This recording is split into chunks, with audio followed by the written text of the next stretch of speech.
that's where things like breath work and meditation and even journaling is very key, because sometimes we can make reactions or react to a certain situation without that pause.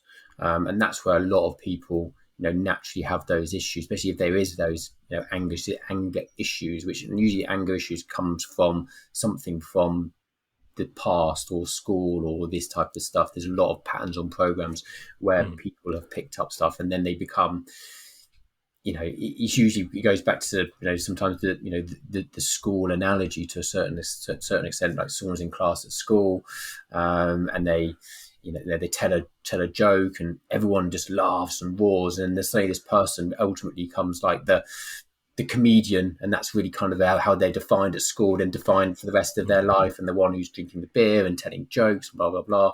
And there's someone else who does something in class and suddenly gets laughed at, and suddenly that's it, they go into their shell, or they turn to anger, like they've lashed out, they hit someone, and then they realize that people back off and don't react to them, and then that's a pattern and program. They realize that actually, if I use violence or against people, then people don't react that way to me or won't say certain things to me, and suddenly you've got Mr. Angry, and then suddenly that Mr. Angry is suddenly an adult.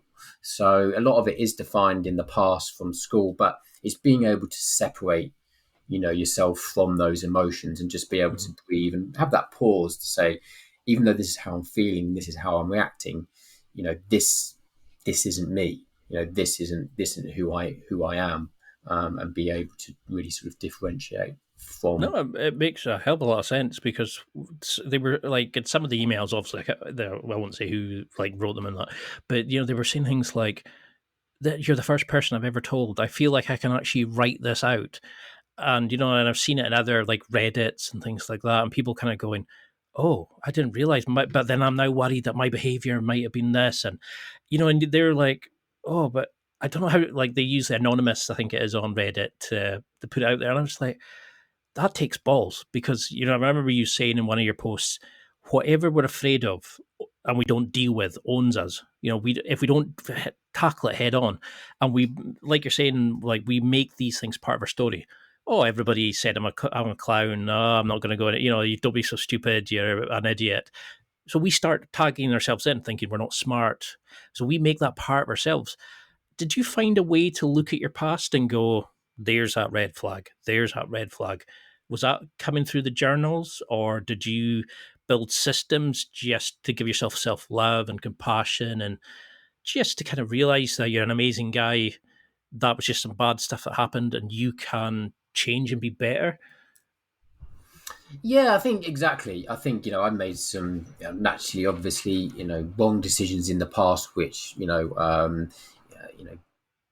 kind of ultimately led me to where what happened to a certain extent. But it's being able to, yeah, kind of. I think that one of the biggest things is just like sometimes we're so hard on ourselves as humans. Sometimes it's just like to forgive ourselves. Forgiveness is one of the biggest things we can do, not for ourselves really, is because people get caught so much, and one of the most destructive emotions is guilt.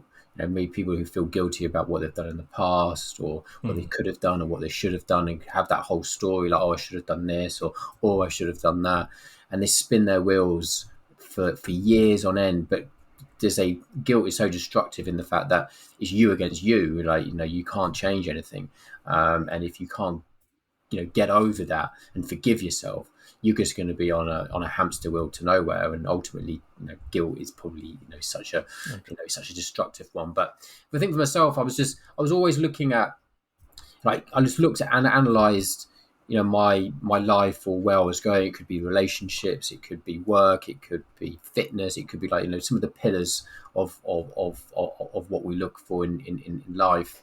We've all got to play the health game really, or we're gonna have to pay the price. Like obviously the money game we have to play, and relationships we have to play. They're like three things we have to get, because we always have to get on with people, and that's